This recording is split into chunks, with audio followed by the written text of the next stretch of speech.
Salut Catherine, Salut à tous, salut Pablo.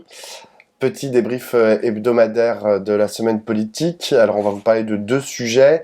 On va revenir sur la problématique de la critique des médias, parce qu'on en parle beaucoup en ce moment, avec à la fois le traitement de ce qui se passe en Palestine, mais aussi ce qui s'est passé à Crépol, et puis tout ça sur fond de les invectives de Jean-Luc Mélenchon à l'égard de Ruth Écrief. On va revenir sur tout ça, mais d'abord, on Et puis voulait... la vente de BFM aussi, non?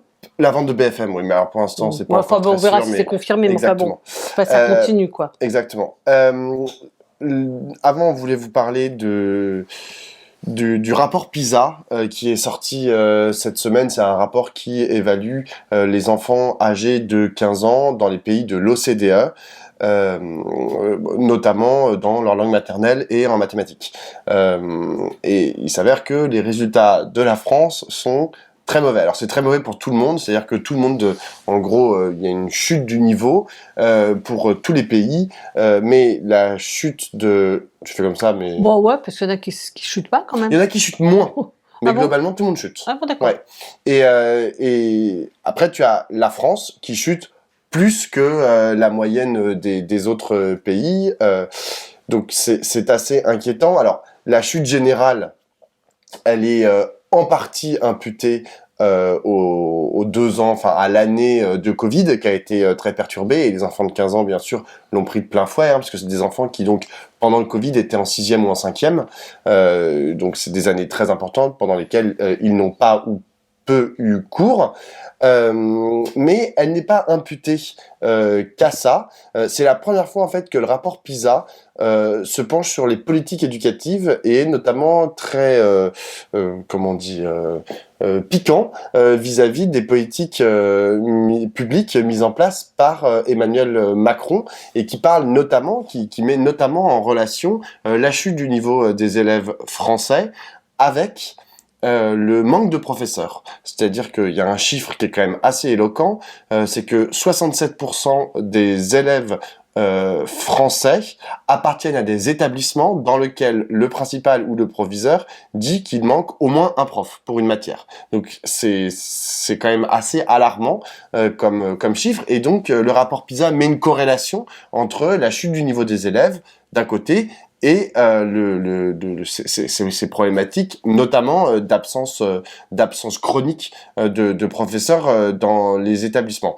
Alors évidemment, il y a aussi d'autres paramètres à prendre en considération. Le rapport PISA met l'accent aussi sur les inégalités. Ça, c'est très intéressant. Les inégalités sociales, pardon, oui.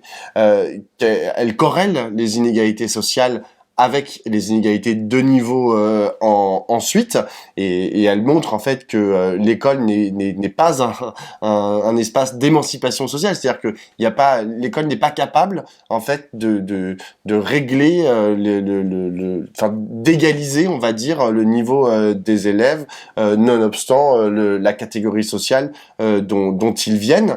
Ce qui veut dire aussi, alors c'est encore plus renforcé par les années de Covid, puisque les années de Covid, alors même s'il y a eu la fameuse continuité pédagogique de Jean-Michel Blanquer, en vérité, les élèves, comme ils sont restés assez souvent à la maison pendant ces périodes-là, ont bénéficié en fait, de ce que pouvaient leur apporter leurs parents. Et donc, quand vous avez des parents qui savent parfaitement lire, parfaitement écrire, parfaitement compter, c'est plus facile qu'il y ait une poursuite en fait de l'éducation nationale plutôt un remplacement de l'éducation nationale faite par les parents, que lorsque vos parents ne savent pas lire, pas écrire, ou pas compter, ou moins bien lire, moins bien écrire et moins bien compter. Et je rajouterais à ça, c'est pas dit dans l'étude PISA, mais en plus, si vous avez des parents qui font partie des premières lignes, Oui, c'est-à-dire qu'ils doivent continuer à aller travailler, évidemment c'est plus compliqué pour eux de vous enjoindre à faire cours, ou de vous faire d'essayer de pallier l'absence de professeurs, que si vous avez des parents qui font partie des services, et qui donc n'ont pas travaillé pendant ces mois-là, où ont eu la chance de pouvoir travailler en télétravail. Enfin, je sais pas si c'est une chance de travailler en télétravail, mais enfin en tout cas on fait du télétravail. Donc vous avez tout ça en fait qui est mis en perspective, et j'en terminerai là-dessus avant de te donner la parole. Ça a été aussi corrélé avec les annonces de Gabriel Attal, ministre de l'Éducation nationale en matière d'éducation.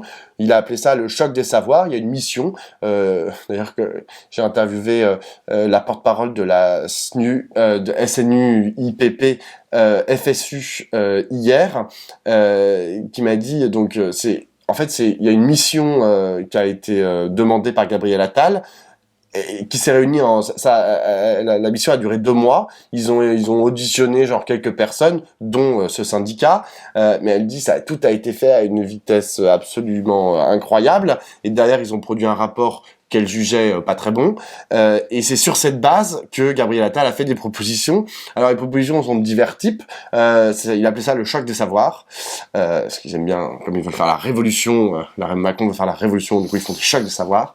Et dedans il propose alors le redoublement, de renforcer le redoublement, de redonner la possibilité en fait aux élèves de redoubler, de durcir les conditions d'accès au brevet, l'obtention du brevet, et de corréler l'obtention du brevet avec l'entrée dans le système secondaire, enfin au lycée.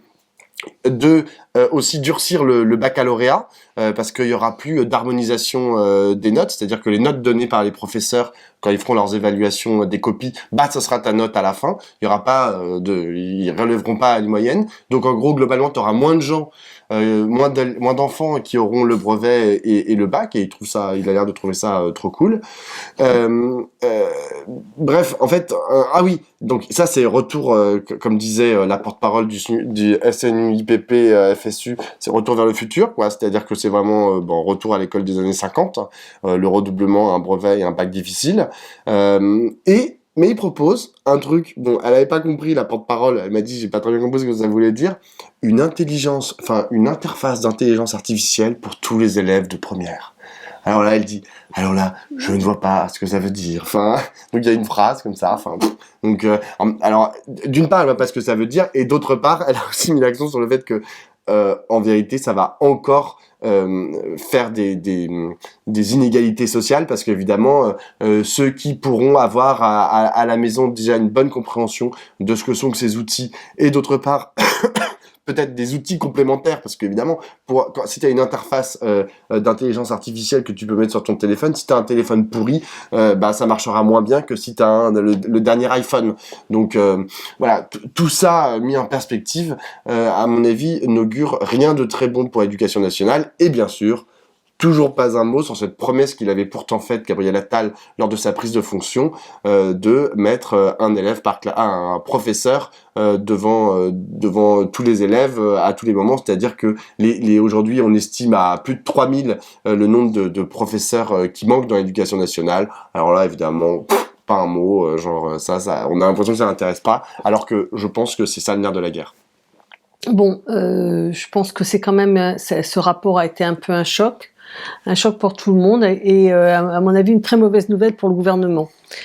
Choc pour tout le monde, parce que quand même tout le monde est inquiet pour ses enfants, et que ça n'augure pas très bien pour la suite de la France, de l'avenir, de notre pays. C'est-à-dire que l'idée que ça se casse la gueule, que les services publics se cassent la gueule, et que l'éducation nationale, qui était quand même un des piliers non seulement du service public, mais de la République et de l'égalité, que ça dégringole, avec donc les savoirs en mathématiques et en compréhension de l'écrit je pense que on est beaucoup à l'avoir pris comme une très mauvaise nouvelle pour tout le monde. Je pense que c'est une mauvaise nouvelle pour le gouvernement, parce qu'en fait, un des rares trucs que Macron pouvait mettre à son actif d'un point de vue d'égalité, c'est ce qu'il avait fait sur les dédoublements de classes en CP et CE1.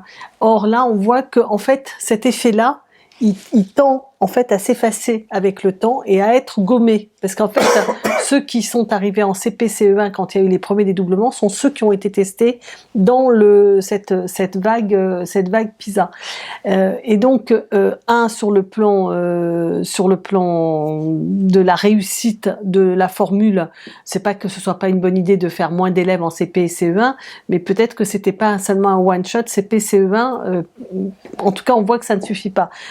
Et donc à son actif à la fin de son mandat, ça va être compliqué. Deux, c'est quand même Macron se veut l'homme de la Startup Nation et compagnie. Dans ce rapport, on voit que tout le monde dégringole, mais ceux qui dégringolent aussi sont les excellents élèves.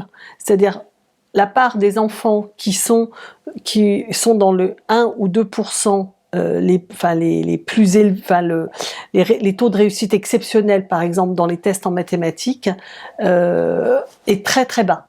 C'est-à-dire qu'on a très très peu d'enfants qui réussissent de façon brillante en mathématiques ou mathématiques et compréhension de français. C'est-à-dire qu'en fait, on est à tous les échelons, on est devant quelque chose qui se casse la figure pour tout le monde et pour l'élite.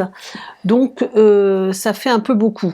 Et troisièmement, je pense que tout ça se recoupe avec les ambitions de Gabriel Attal, qui fait, comme tu l'as raconté, il a été nommé au mois de septembre, il fait vite un comité d'experts, donc il commence par la Baïa, il nous fait son truc de choc des savoirs parce qu'il sait que le rapport PISA va tomber et que c'est mauvais, et il nous prépare les tests d'uniformes. Là, on va mettre des uniformes aux enfants pour combattre les inégalités sociales à l'école, c'est une grande idée.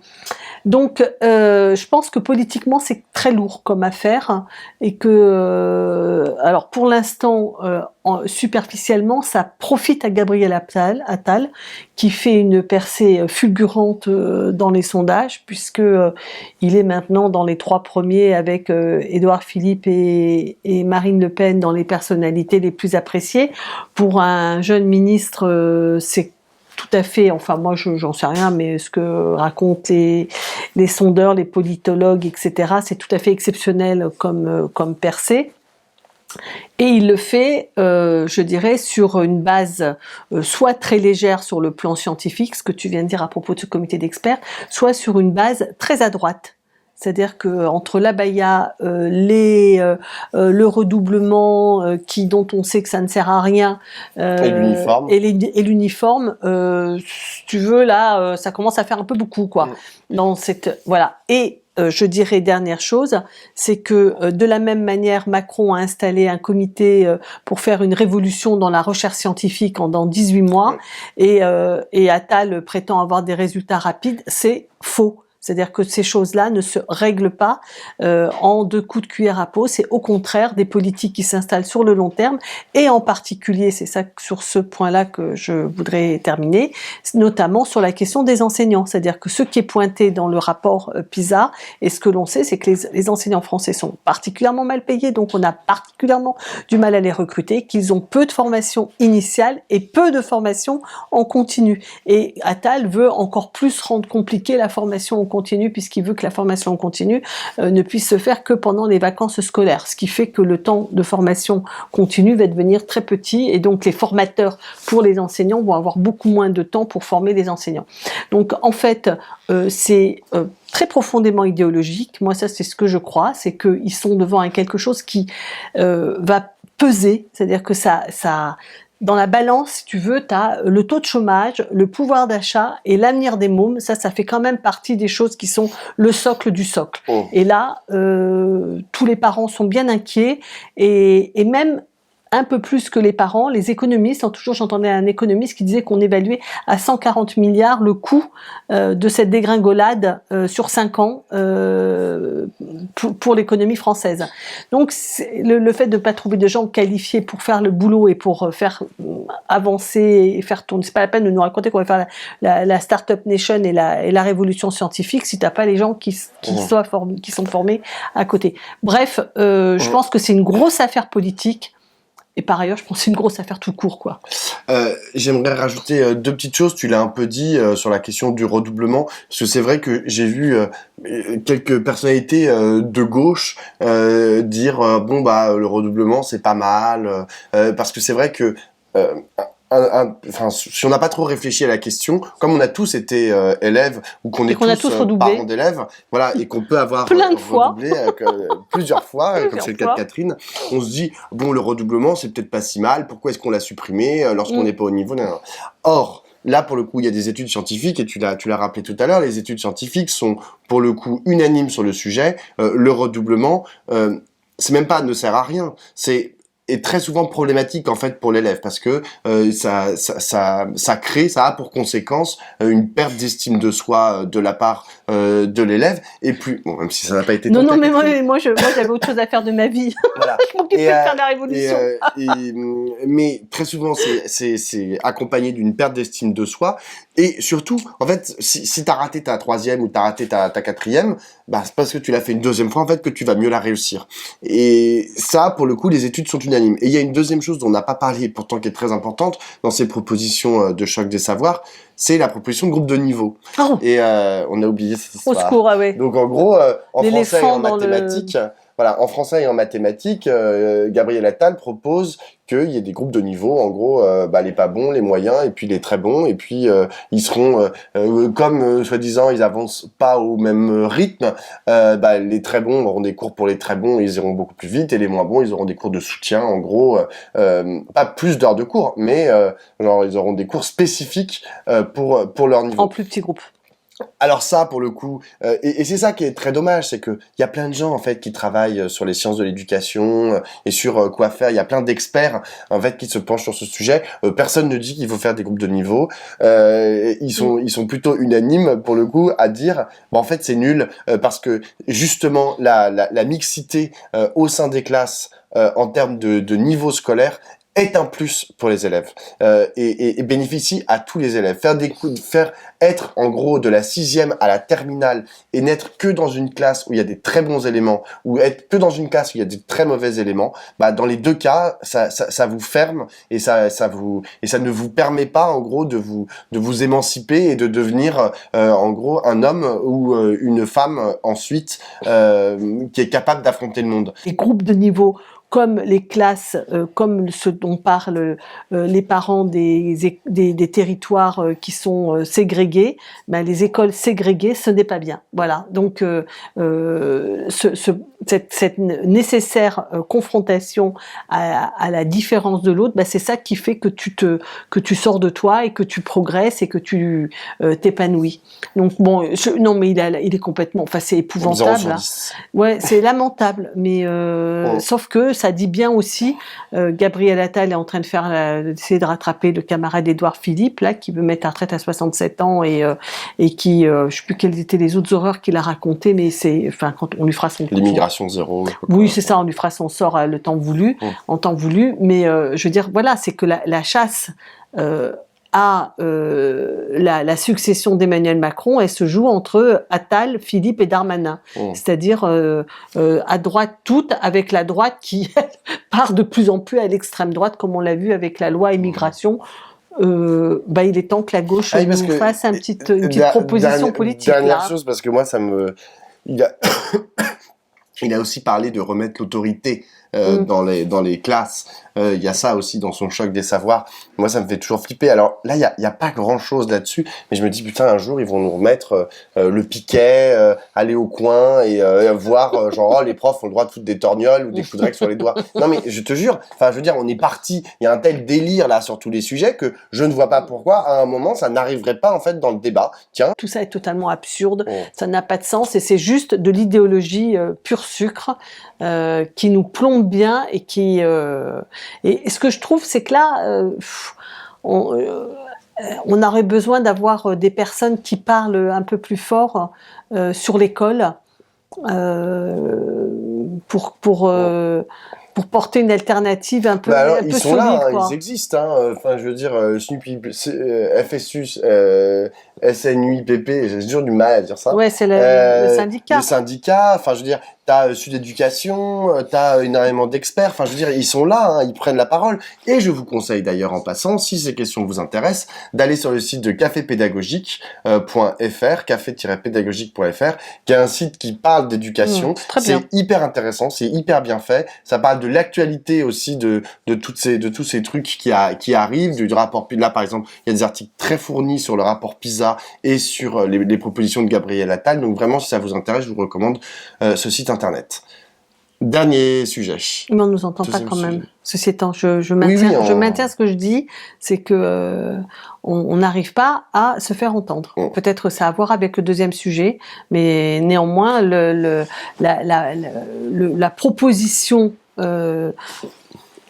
Je veux pas du tout être nostalgique de l'Angevin Wallon, des grands plans des années 30-40, mais je veux dire, on a besoin d'avoir des voix un peu fortes. On avait le Mérieux qui était à une époque un peu une personne. Là. Oui, il est toujours là, mais il est plus d'actif, quoi. Tu vois, je veux dire, d'avoir des pédagogues qui parlent avec suffisamment d'autorité.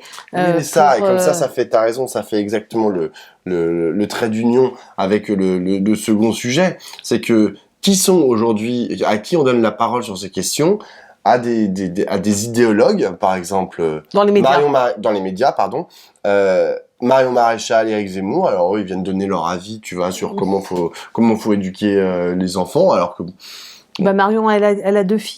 Elle a 2 filles, oui, ça nous donc c'est une maman. L'avenir de mes filles, maman. Bon, d'accord. Et on lui donne la parole aussi. Alors je parle par exemple de CNews. Sur CNews officient de terribles personnes qui se présentent comme des professeurs. Il y a notamment un monsieur qui s'appelle Kevin Bossuet, qui se présente comme professeur d'histoire-géographie, je crois. Je ne veux pas dire dans quel lycée il est ni où est-ce qu'il est. Je crois que Kevin Bossuet c'est même pas son vrai nom et prénom. Et ce monsieur, en tant que professeur d'histoire-géographie, il se permet, à chaque fois, je le vois, il fait des grandes diatribes sur comment faut éduquer nos enfants, et il s'avère qu'il est complètement zémouriste, quoi. Enfin, il est complètement d'extrême droite. Et c'est à lui qu'une chaîne d'information en continu importante, comme CNews, donne la parole sur les questions d'éducation. Donc ouais, il est peut-être là aussi le problème, parce qu'en fait, au bout d'un moment, toutes ces propositions complètement plus dingues les unes que les autres, elles s'ancrent dans le débat. En fait, elles sont légitimées par le fait qu'elles sont dites par un monsieur qui est à la télévision, et au bout d'un moment, sur des chaînes beaucoup plus sérieuses, même sur le service public, on se dit tiens, oui, il a dit ça, tu vois. Tu vois, alors, puisque là on entre dans notre deuxième sujet qui est la critique des médias. Une des questions, moi, que je trouve, je suis pas du tout en train de dire que ça n'a pas d'importance ce qui se raconte dans les médias, mais ce que je pense que ce qui est important, c'est le raccord qu'il y a entre ce qui se raconte et la réalité perçue, vécue par tout un chacun. C'est-à-dire que l'idée, par exemple, qui est parent d'un ado entre 15 et 18 ans et qui pense qu'on va pouvoir leur couper les écrans ou les mettre au lit à 9h30, il sait que non, quoi, si tu veux. C'est-à-dire qu'il y a une absurdité vécue par tout un chacun. On sait très bien que les ados, ils ont des écrans et ils se couchent pas à 9h30. Tu peux toujours raconter autre chose, et quand même tu t'appelles Brigitte Macron, tu ne sais pas comment cette proposition-là, elle est absurde. Je dis ça parce que on va discuter de la critique des médias, et c'est très important d'être correctement informé et d'avoir une pluralité de points de vue dans les médias auxquels tout un chacun a accès. Ceci étant, je pense qu'il ne faut pas se tromper sur le fait que c'est pas ça qui seulement construit le rapport au monde, c'est aussi l'adéquation entre la proposition telle qu'elle est faite et le ressenti et l'expérience vécue par tout un chacun. Et dans l'expérience vécue, c'est pas simplement l'expérience immédiate, c'est aussi le souvenir que l'on a de ce qui s'est passé dans son territoire, dans sa ville, dans son entreprise, et les expériences diverses et variées. C'est pas simplement l'expérience de son quartier, mais c'est son quartier avec son entreprise et l'entreprise de sa femme ou de son mari, etc. Donc ce que je veux dire par là, c'est que un sujet comme celui dont on vient de parler, la question de l'éducation et de l'école, c'est un sujet sur lequel un discours qui serait en phase avec et les pratiques des enseignants, mais et les préoccupations des parents et la réalité de ce qu'ils vivent, moi je pense que ça pourrait être entendu. Et je crois qu'on a beaucoup de mal à être à ce niveau-là et à parler depuis ce niveau-là, et pas être simplement dans le méta ou simplement dans le... comme c'est les syndicats qui ont le plus de poids, on va parler des enseignants.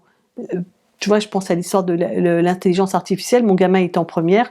L'intelligence artificielle, ça fait vraiment déjà partie de la vie des lycéens. Gabriel Attal, il sait ça. Et on pourrait nous aussi le savoir. C'est-à-dire que tous les mômes aujourd'hui regardent, interrogent, transcrivent, traduisent des textes en utilisant l'intelligence artificielle. Et ben nous, qu'est-ce que la gauche a à en dire? Qu'est-ce que nous avons à en dire? Et qu'est-ce qu'on a à en dire sur la façon de faire de l'éducation aujourd'hui? Donc voilà, ce que je veux dire, c'est qu'il faut une diversité de points de vue, mais nous aussi, il faut qu'on se creuse la tête pour que ce que nous avons à dire, et notamment à dire dans les médias ou dans les médias que nous fabriquons, dont nous avons la responsabilité, les uns et les autres, d'Humanité, Politis, Regard, Mediapart, Libération, etc., etc. Comment est-ce que nous traitons de ces sujets-là pour que nos idées, d'abord, elles soient adaptées à l'époque et que du coup, elles soient un peu plus percutantes et performantes? Donc, maintenant, on va vraiment rentrer dans le deuxième sujet, la question de la critique des médias. Il y a des vrais ça fait longtemps en fait que la question de la critique des médias est une question aiguë et une question qui intéresse beaucoup, en particulier à gauche. Vous avez des endroits spécifiques en fait qui s'adonnent à cette critique des médias. Je pense par exemple à Daniel Schneiderman. Il participe de cette critique des médias plutôt de gauche. Acrimed est un autre endroit de la critique des médias et beaucoup de Mediapart, on peut dire que Mediapart est né de la critique des médias. Exactement. Non, mais c'est-à-dire que oui, mais là c'est une critique genre intériorisée, c'est-à-dire que c'est parce qu'il y avait une critique des médias qu'il y a eu la nécessité de créer, il y a maintenant une quinzaine d'années, un nouveau média pure player sur Internet. Il y a d'autres acteurs qui font aussi de la critique des médias, c'est les hommes et les femmes politiques. Par exemple, à la France Insoumise, et tout particulièrement Jean-Luc Mélenchon, mais ce n'est pas le seul à la France Insoumise, passe beaucoup de temps à critiquer les médias. Ils ont même théorisé une critique des médias.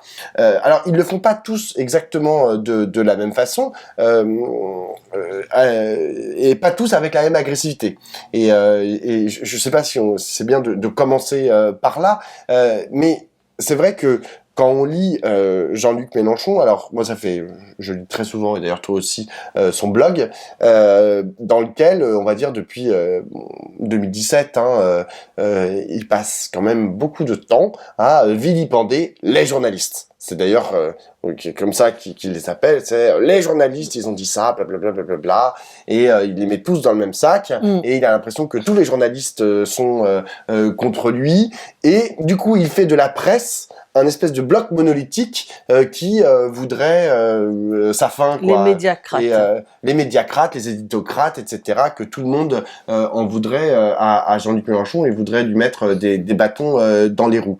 Après, il y a ceux qui disent bon bah voilà, il y a c'est cette cartographie qui est faite tous les ans par le monde diplomatique, une cartographie des propriétaires des médias. Donc vous avez en gros plusieurs milliardaires ou grands groupes qui possèdent presque tous les médias, hormis quelques médias indépendants dont Regard fait partie, et dont les titres que tu as cités tout à l'heure aussi font tous partie. Mais sinon, tous les autres en fait appartiennent à des grands groupes ou à des propriétaires particuliers. Donc ça, c'est plusieurs façons en fait de faire de la critique des médias, et je pense que c'est important en fait que cette critique puisse être faite systématiquement. J'ai un peu plus de mal avec le fait de partir en fait de cette critique des médias pour stigmatiser l'ensemble, ou plutôt vouer aux gémonies l'ensemble de la presse. C'est-à-dire que je vois pas en fait à quoi ça sert, je vois pas en quoi ça permet en fait de la construction d'un débat démocratique sain, que de dire toute la presse, de toutes les façons, c'est des vendus, ils ne comprennent rien, etc. Ce qui est un peu le cas des Insoumis. L'évolution de Jean-Luc Mélenchon et de la France Insoumise à l'égard des médias, elle est liée au tournant populiste, en fait. C'est-à-dire que dans ceux qui font de la critique des médias, number one, il y a les gens... la profession la plus détestée de France, c'est la profession de journaliste. C'est-à-dire que taper sur les journalistes, finalement, c'est éventuellement rentrer en écho ou en adéquation avec une opinion publique qui vilipende les médias et parfois a raison. C'est-à-dire que donc, alors par contre, là où je suis tout à fait d'accord avec toi, c'est que je pense que la critique des médias ne peut pas être sans subtilité, c'est-à-dire qu'en effet, je trouve ça un peu bizarre que Mélenchon ne veuille pas aller sur France Inter et qu'il accepte d'aller chez Ali Badou le samedi matin, mais pas chez Demorand en semaine, ce qui est normalement la grande émission de semaine. C'est-à-dire que c'est le choix de avec qui je parle, avec quels sont les journalistes que je veux bien, à qui je veux bien donner un interview. Je trouve que c'est pas très correct personnellement. Juste, je fais une toute petite parenthèse parce que on parle de Jean-Luc Mélenchon, mais alors pour le coup, pour être très souvent à BFM TV, je sais aussi que c'est le cas, choisir ses journalistes, etc. Tout le monde fait ça. Beaucoup d'hommes politiques du calibre de Jean-Luc Mélenchon, donc tout le monde ne peut pas se permettre de choisir qui va être en plateau et par qui il va être interviewé. Mais tous les gens qui sont du calibre de Jean-Luc Mélenchon, je peux te dire que Jordan Bardella, les ministres et je sais pas qui, ils choisissent, ils viennent voir tel journaliste et ils veulent telle personne sur le plateau, etc. Et après c'est une négociation avec la chaîne, parce que si la chaîne dit ou avec la chaîne radio, télé ou je sais pas quoi, parce que si la chaîne dit ah bah non désolé vous choisissez pas, pour moi c'est pas bien du tout. Bah oui, mais bon, le problème c'est que c'est possible, sinon ils viennent pas. C'est possible, mais pour moi ça fait partie d'une culture des rapports des médias avec les politiques qui est totalement toxique. Franchement, c'est-à-dire que tu as pas, non, t'as pas ça dans tous les pays. Il y a plein de pays. Là, justement, c'est toute cette question de connivence et qui conduit à l'idée que les médias sont là pour servir l'homme politique. C'est-à-dire qu'en fait, on choisit le journaliste qui va pas trop te faire chier et qui va te permettre de valoriser ton discours politique. Et je n'adhère pas à l'idée que on ne s'adresse pas à tous les publics et que on choisisse les journalistes en fonction de leur supposée agressivité, sympathie, etc., etc. Ça, je trouve que c'est une vision instrumentale de la relation avec le journaliste. Donc moi, c'est mon opinion, c'est que je dis pas qu'on peut passer sa journée sur les médias parce que par ailleurs il y a beaucoup de médias et donc j'imagine que Mélenchon, tout le monde veut avoir Jean-Luc Mélenchon dans son émission, donc qu'il puisse choisir, ça me paraît justifié, mais qu'il choisisse dans son emploi de temps, ça me paraît totalement justifié. Par contre, je n'adhère pas à l'idée que il faut avoir des gentils journalistes en face des hommes et des femmes politiques. Oui, mais en fait, suis pas d'accord avec ça. Je suis pas d'accord avec ce que tu dis, dans la mesure où en vérité, les journalistes, comme le dit, je dis pas que ce sont des militants, mais en fait, ils ont des rapports différents à la parole du politique. Ils s'y affrontent plus ou moins durement. Et je te donne un exemple. Par exemple, avec Charles Consigny, donc qui est un avocat, mais aussi un éditorialiste de plateau, exactement comme moi sur BFM, avec qui je partage souvent le plateau. On a déjà eu affaire à des hommes politiques de premier plan, des ministres. Et le problème, c'est que lorsqu'on est tous les deux en plateau, contre par exemple un ministre macroniste, la situation, et ça c'est arrivé plusieurs fois, on est tellement, en fait on prend tellement d'espace, on est dans l'ironie, on est dans l'agressivité, qu'on le détruit, et on a détruit comme ça, le pauvre entre guillemets, il est venu mais il s'est fait genre atomiser, et je comprends que des hommes et des femmes politiques disent bah non, nous on veut pas ces deux-là en plateau parce que s'ils sont là, en fait ils vont utiliser des ressorts dans leur interview, dans leur façon de nous poser des questions ou de nous affronter qui ne sont pas de notre registre en fait, puisque en l'occurrence c'était un ministre. Et donc ils n'en veulent pas. De la même manière, moi je on n'est pas obligé d'aller chez De Chavannes ou chez Hanouna aujourd'hui. Par exemple. Non mais ça, et la deuxième chose c'est, et comme ça on va parler de ce qui a beaucoup animé cette semaine.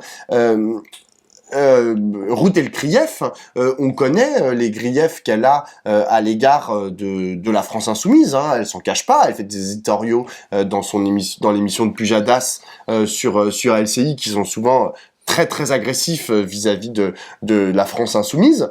Donc moi, je pourrais comprendre qu'on dise, bah non, moi, je veux pas aller sur le plateau de Routel Krief lorsqu'on est insoumis pour se faire atomiser par cette journaliste. Je le comprendrais parfaitement. Enfin, ça ne me choquerait pas. Enfin, toi, ça te choque. Toi, tu dis, il faut y aller. Bah, moi, je considère que, ou bien Routel Krief, quand elle pose ses questions, elle pose des questions de journaliste et elle te cherche un peu. Moi, ce que je trouve, c'est qu'en général, les journalistes ne posent pas beaucoup de questions et ne vont pas chercher très profondément. C'est vrai. Franchement, c'est pour les domaines que nous connaissons, on connaît plutôt pas trop mal ce qui se passe à gauche. Bah, je peux dire que je trouve que c'est quand même très très light, la connaissance de ce qui se joue dans l'espace de la gauche, dans le monde journalistique, c'est superficiel. Et donc en fait, quand tu as une nana qui te pose des questions, qui va creuser un peu plus, c'est sûr que moi, Routel Krief, je considère, on est d'accord, on n'est pas d'accord avec ce qu'elle dit, je considère que c'est une bonne journaliste. C'est-à-dire qu'elle a un peu de culture et elle travaille beaucoup. Alors, je n'ai pas dit le contraire, et je suis complètement d'accord avec toi. C'est pour ça que c'est pas revanche, facile. C'est agressif. Pas... Non, mais t'as pas toujours envie. Est-ce que t'as envie, tu sais, est-ce que t'as toujours envie de te faire hurler dessus, en fait, par un journaliste qui te pose, tu sais très bien, en plus, excuse-moi, mais j'ai écouté l'émission, moi, pour le coup, j'ai écouté l'émission avec Manuel Bompard, qui après, on en parlera du tweet de Jean-Luc Mélenchon, mais j'ai écouté l'émission avec Manuel Bompard. Moi, j'ai trouvé que Manuel Bompard, il était assez bon dans la façon dont il lui répondait, il démontait sa grille de lecture, etc. Mais elle était performante aussi. Et elle était très performante. Oui, mais je comprends que des gens disent, bah non, je vais pas me faire chier, en fait, à aller face à Routel Krief. Emmanuel Bompard, il a fait le taf. Si t'as pas, mais j'ai trouvé très bon. Je suis comme toi, je l'ai regardé aussi cette émission, et j'ai trouvé que il avait été bon et qu'elle avait été bonne. C'est-à-dire qu'elle avait préparé son émission, elle avait des questions fondées, elle avait des citations à l'appui, etc. Et donc, elle était tout à fait... elle discute avec lui, est-ce que vous employez le terme de génocide? Bon, ben voilà, tel historien, il dit que ça n'en est pas un pour telle et telle raison. Qu'est-ce que vous avez à en dire? C'est mieux que les journalistes ils posent une question, puis ils n'écoutent même pas la réponse, ils sont déjà à la question suivante, c'est-à-dire qu'ils ne te poussent pas dans tes retranchements, ils ne te forcent pas à argumenter. Moi, je pense que Routel Krief, elle est un petit peu, d'une certaine manière, comme Anne Sinclair il y a 20 ans, c'est-à-dire une journaliste qui bosse et qui connaît la politique. Bon, écoute, ça plaît pas. Moi, je pense que c'est plutôt bien. Et franchement, je pense que on a un problème de connivence entre les politiques et les journalistes, et que les politiques s'attendent à avoir des journalistes cool et sympas qui leur passent les plats. Tiens, celle qui est pas mal aussi, c'est celle qui fait BFM le matin, là. Apolline de Malherbe. Apolline de Malherbe. Elle est vachement bien, je trouve, cette fille. Écoute, franchement, c'est des femmes, les bonnes journalistes que je cite. Mais en tout cas, je trouve que ce sont des femmes qui sont toutes les trois des femmes qui bossent, et elles sont pas faciles à prendre, non, mais c'est certain. Mais et d'ailleurs, c'est ça qui fait de bons interviews, entre parenthèses. T'as tout à fait raison. Et d'ailleurs, Apolline de Malherbe, je vois souvent des gens de gauche dire, mais c'est dégueulasse comment elle traite la gauche. Enfin, faut voir ce que dit la Macronie sur la façon dont elle traite les macronistes, tu vois, notamment Gérald Darmanin. Enfin, je veux dire, elle l'atomise à chaque fois qu'elle l'interviewe, elle atomise tout le monde. Et la droite, c'est encore pire. La droite, elle leur laisse même pas le temps de parler tellement elle les mitraille de questions. Donc elle est très bonne. Elle est très bonne, et tout le monde déteste Apolline de Malherbe. C'est parfait, elle est contre l'extrême droite, elle est contre la gauche, elle est contre tout le monde. Bah oui, elle est journaliste. Voilà, c'est ça. Et elle est pas là pour te passer les plats. Je sais pas si elle est contre. Je sais pas exactement ce qu'elle pense. Elle est pas là pour te passer les plats. Routel Krief, c'est un peu différent. Et j'ajoute à ça, c'est que la puissance des réseaux sociaux fait que il y a l'illusion qu'on peut s'en passer, qu'on peut se passer de la médiation des journalistes. Et cette médiation des journalistes, elle n'est pas simplement un effet de porte-voix, elle est aussi un effet de faire en sorte que les politiques disent quelque chose, sortent du convenu et aillent un peu plus loin. Et je trouve que c'est ça un bon interview politique, et que quand tu fais une note de blog ou que tu fais un tweet ou je sais pas quoi, tu peux avoir des millions de followers, tu restes dans ta zone de confort, tu restes tranquille bimile, alors qu'un journaliste politique, il est là pour t'obliger à aller plus loin, et c'est ça qui fait avancer le débat et la réflexion de tous. Donc voilà, moi je trouve que... et pour terminer, il n'y a pas... je veux dire, il y a... La question de la concentration des médias est une question démocratique fondamentale, mais on ne peut pas décalquer simplement le propriétaire avec l'exercice des journalistes. On peut pas dire que les journalistes du Monde sont tous des vendus, que les journalistes de BFM sont tous des vendus, etc., etc. Et moi, je me souviens de Sophie Binet disant « je ne répondrai pas à CNews » et s'excusant auprès du journaliste parce que finalement, le Perchman, ils sont pas des vendus à leur patron. Et les journalistes sont comme les salariés des entreprises, ils ont aussi une certaine idée de l'éthique de leur métier et moi je suis absolument convaincue que Ruth Elkrief, Apolline de Malherbe ont une idée de l'éthique de leur métier, qu'elles font pas absolument n'importe quoi et que on leur fera pas dire voilà, et que elles vont pas je crois pas qu'elles vont servir la soupe par exemple à l'extrême droite, ça me paraît tout à fait certain, quoi. Je pense que maintenant on peut parler du tweet de Jean-Luc Mélenchon à l'égard de Ruth Elkrief, parce que c'est quand même quelque chose d'important en fait dans cette semaine, qui a suscité beaucoup de commentaires, y compris de Gérard Larcher. Donc le tweet de Jean-Luc Mélenchon traitait de cette interview de Ruth Elkrief à Manuel Bompard, et Jean-Luc Mélenchon a priori n'a pas apprécié la façon dont Ruth Elkrief menait l'interview, c'est le moins qu'on puisse dire, et du coup il fait un tweet pour défoncer, il n'y a pas d'autre mot, Ruth Elkrief, en parlant d'elle comme d'une fanatique et une manipulatrice, et disant qu'elle méprise les musulmans. Donc le tweet est particulièrement violent. Derrière, bon, Gérard Larcher, je pense que beaucoup de gens ont suivi, on lui parle de ce tweet et il dit non mais Jean-Luc Mélenchon, qu'est-ce que vous diriez à Jean-Luc Mélenchon? Il dit ferme ta gueule. Bon, charmant pour le président du Sénat. Et surtout, Gérald Darmanin, le lendemain, justement chez Apolline de Malherbe, annonce que le lendemain de ce tweet que alors, il fait une phrase un peu alambiquée où il dit, du fait de ce tweet, mais aussi de beaucoup d'autres menaces, etc., Ruth Elkrief va être placée sous protection policière. Voilà. C'est-à-dire que, mais quand même, il fait une corrélation, Gérald Darmanin, entre le tweet de Jean-Luc Mélenchon, agressif à l'égard de Ruth Elkrief, et la mise sous protection judiciaire de cette journaliste. Moi, la première chose que je voudrais dire et qui est très importante, c'est que comme on l'a dit tout à l'heure, il est tout à fait légitime, y compris pour Jean-Luc Mélenchon d'ailleurs, de pouvoir s'exprimer et de pouvoir critiquer les médias. Je pense que c'est même sain dans une démocratie. Après, il y a le fond, puis il y a la forme. Et il y a la façon, en fait, dont certains, et en l'occurrence Jean-Luc Mélenchon, s'en prennent personnellement, intuiti personae, à des individus. Et là, il s'en prend à Ruth Elkrief. Souvent des femmes. Et là, en l'occurrence, ça fait sérieusement, plusieurs fois... vous regarderez, mais c'est très souvent des femmes qui l'attaquent personnellement, Jean-Luc Mélenchon. Il y a un vrai sujet, c'est qu'est-ce que ça génère, en fait. Et un type comme Jean-Luc Mélenchon, qui a plusieurs millions de followers, qui a fait 22% à l'élection présidentielle, qui aujourd'hui incarne, même si certains veulent le contester, incarne quand même une grosse partie de la gauche, en fait, il devrait savoir ce que ce genre de tweet peut générer. Et ce que, par exemple, des antisémites, dans un contexte de montée d'antisémitisme, comment ils vont se saisir en fait de sa parole. Et ça, c'est excessivement problématique parce que si ce n'est pas antisémite directement de la part de Jean-Luc Mélenchon, ça peut générer de l'antisémitisme. Et il aurait dû et il devrait le savoir. Et ça peut générer de la violence. Donc je pense qu'il aurait dû formuler différemment en fait sa critique, si tant est que véritablement ça soit à lui de le formuler. Moi, je pense que Manuel Bompard, encore une fois, dans sa réponse, était parfait, et il a critiqué d'ailleurs la grille de lecture de Ruth Elkrief sur le plateau.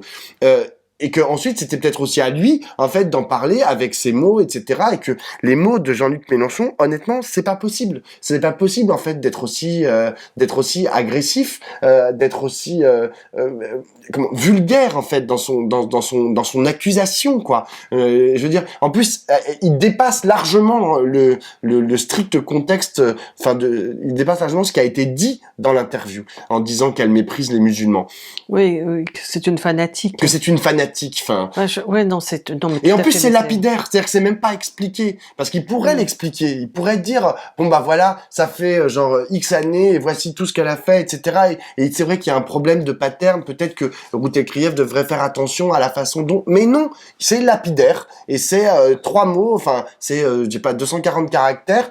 Pour détruire cette personnalité du paysage audiovisuel français. Et ben, moi j'estime que franchement c'est pas à la hauteur, voire c'est hautement problématique. Bon, moi je trouve que ça participe de la violence généralisée. Bon, j'ai trouvé totalement inadmissible la réaction de Gérard Larcher. Ferme ta gueule, c'est inadmissible de la part du président du Sénat, inadmissible vis-à-vis de quelqu'un qui a le poids politique de Jean-Luc Mélenchon, totalement inadmissible. La journaliste lui disait « Qu'est-ce que vous dites à Jean-Luc Mélenchon ?» Vous lui dites « Tais-toi », il avait qu'à répondre « Oui ». Il répond « ferme ta gueule ». C'est-à-dire qu'en fait, il va au-delà, la journaliste lui tend une perche et il prend au-delà de la perche pour dire une espèce de truc agressif. Mais ceci étant, moi, ce que je retiens aussi de Gérard Larcher, et tout le monde a commenté le tais-toi, moi je retiens la phrase qui précède. C'est-à-dire la phrase qui précède, c'était Jean-Luc Mélenchon s'est mis en dehors de l'arc républicain. C'est-à-dire que Larcher est vraiment, alors lui, un militant d'intégrer dans l'arc républicain l'extrême droite, puisqu'ils étaient, ils n'ont pas été déclarés, non, ils n'étaient pas main dans la main, mais ils n'ont pas été déclarés persona non grata à la manifestation contre l'antisémitisme. Non, faut pas dire que Gérard Larcher était main dans la main avec l'extrême droite, mais il ne participe pas à le maintien d'un cordon sanitaire contre l'extrême droite. Donc il ne l'a pas fait. C'est pour ça que je dis, tout ça c'est exagéré, quoi. Larcher n'est pas un mec d'extrême droite, il est pas passé de l'autre côté du miroir, mais il baisse. Tout le monde est en train de baisser les barrières vis-à-vis de l'extrême droite, et par contre, il met Mélenchon soi-disant en dehors de l'arc républicain. Bon, je pense que tout le monde s'en fout des déclarations de Gérard Larcher et de cet arc républicain, mais en tout cas, ça signifie un positionnement. Et ça dit aussi que il y a une espèce de... Je me souviens d'un débrief où on avait fait Rousseau-Roussel en miroir, tu sais, où ils se montent comme ça, ils se faisaient la courte échelle l'un de l'autre pour s'engueuler et du coup exister dans l'espace politique. Là, Jean-Luc Mélenchon fait de sa présence du bad buzz, good buzz, il s'en fout, ce qu'il veut c'est du buzz, c'est-à-dire qu'il continue, et de fait, il continue d'être central dans l'espace politique alors qu'il n'a aucun mandat, qu'il n'est politiquement rien. Aujourd'hui, il a été celui qui a eu 22%, mais aujourd'hui, il n'a pas de mandat. Il est président d'un institut de recherche. Que je sache, ça ne fait pas de toi une personnalité de premier plan dans l'espace politique. Donc, il n'a plus ce mandat officiel. Il n'est pas le chef de la France Insoumise, pas secrétaire général de l'AFI. Enfin, bon, voilà quoi. Et pourtant, c'est quand même autour de lui que ça continue de circuler et de tourner. À mon avis, c'est une stratégie évidemment voulue. C'est-à-dire que évidemment, ce que veut Jean-Luc Mélenchon, c'est rester au premier plan de l'espace politique, parce que évidemment, il se dit que peut-être qu'il aura à se présenter à l'élection présidentielle et qu'il faut qu'il fasse mieux. Tu peux enlever le peut-être, hein, mais... Non, mais oui, je peux enlever le peut-être, mais je veux dire, en tout cas, officiellement, ce qu'il dit aujourd'hui, je ne sais pas ce qu'il a dans sa tête complètement, mais ce qu'il dit, c'est je me tiens prêt. Voilà, il se tient prêt pour faire mieux moi-même. Voilà, pour faire mieux, et il se tient prêt en cas de dissolution qui n'est pas une idée complètement saugrenue. Voilà, en cas de dissolution, il dit qu'il reprendrait l'étendard pour partir en campagne. Donc il veut être au premier plan. Donc il continue d'avoir cette stratégie de présence, il obnubile tout le monde et tous les médias, et tout le monde commente Jean-Luc Mélenchon, qu'il soit là, qu'il soit pas là, qu'il parle, qu'il se taise, tout le monde commente Jean-Luc Mélenchon. Ça c'est la première chose. Et la deuxième chose, c'est que je pense que la position du malpoli de la République et du mal appris d'être de côté, ça lui va très bien. Je veux dire, d'une certaine manière, ils pensent que puisque Marine Le Pen se normalise, s'institutionnalise, etc., eh bien, ceux qui veulent contester, ceux qui veulent être renverser la table, c'est vers lui qu'ils se tourneront. C'est-à-dire que, d'une certaine manière, il veut prendre la place en miroir de Marine Le Pen. Et je pense que c'est vraiment toutes ces provocations à répétition, parce que évidemment il le sait, évidemment qu'il sait très bien qu'il joue avec le feu en s'en prenant à Routel Krief ou d'autres déclarations, ou Routel Krief ou Yael Braun-Pivet, qui sont des déclarations qui jouent évidemment sur des ressorts que je trouve totalement pas possibles, quoi. Mais il cherche le scandale, il flirte avec ça. T'as totalement raison, parce que moi, cette semaine, j'ai été sur le plateau avec deux députés insoumis, David Guiraud et Raquel Garrido, à deux moments différents, et sur cette question de Jean-Luc Mélenchon, et à chaque fois... Vois, bien sûr. On parle que de Jean-Luc. Et on parle que de Jean-Luc Mélenchon, moi-même, je trouve ça complètement dingue, et ce qui est intéressant, c'est que les deux, Raquel Garrido et David Guiraud, au moment où en fait il leur a été présenté les différents tweets, les différentes prises de position de Jean-Luc Mélenchon qui étaient considérées comme problématiques, les deux disaient voilà, vous voyez comme vous nous détestez, c'est la preuve en fait que il y a une réalité à l'agressivité des journalistes à l'égard de la France Insoumise et tout particulièrement de Jean-Luc Mélenchon. C'est-à-dire que il fait feu à chaque fois du bois qui est donné en fait par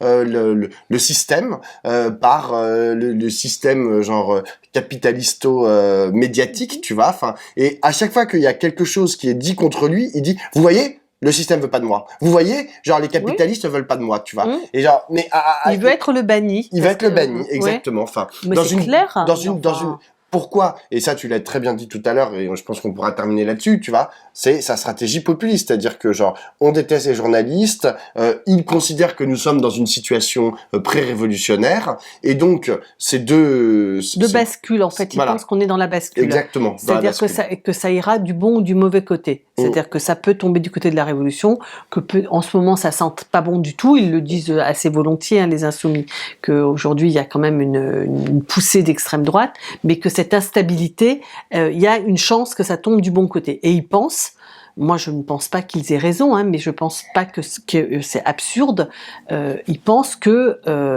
la possibilité que ça tombe, ils pensent qu'il y a une possibilité que ça tombe du côté de la révolution et que la façon de faire tomber du côté de la révolution, c'est de jouer la radicalité. La radicalité. Enfin, cette forme-là de radicalité. Voilà, cette façon d'être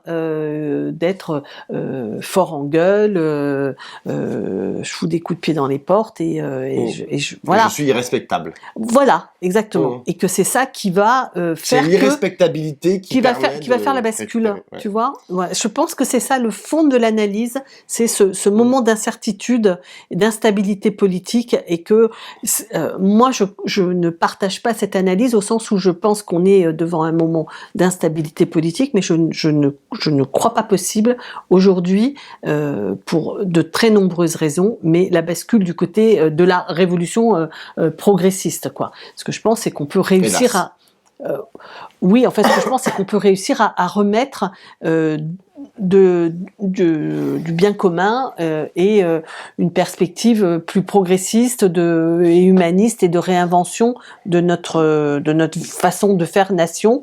Mais je pense que c'est ça qu'on peut faire. Je pense pas du tout. Tu n'es plus révolutionnaire, Catherine. Non, c'est pas la question. C'est la question de de savoir si ces rêves sont des réalités. C'est juste ça. C'est que moi, je continue de me pensée communiste, mais est-ce qu'aujourd'hui je crois qu'on est au bord d'une révolution communiste? Non, je ne le crois pas. Donc le problème, c'est que la politique, c'est de jouer avec le moment et les gens dans leur disponibilité. Et que là, en ce moment, je ne crois pas que ce soit ça. Donc je pense pas que la réponse politique qui est faite actuellement par la France Insoumise, je pense pas qu'elle nous aide à ouvrir une voie positive et progressive. Je pense qu'elle contribue à la déstabilisation du système et que, comme justement je suis d'accord avec le fait que c'est instable, je crains, je redoute, je m'effraie que cette déstabilisation, elle, au final, tombe du côté de l'extrême droite. Boing. C'est sur ces bons mots que Nous vous disons à la semaine prochaine.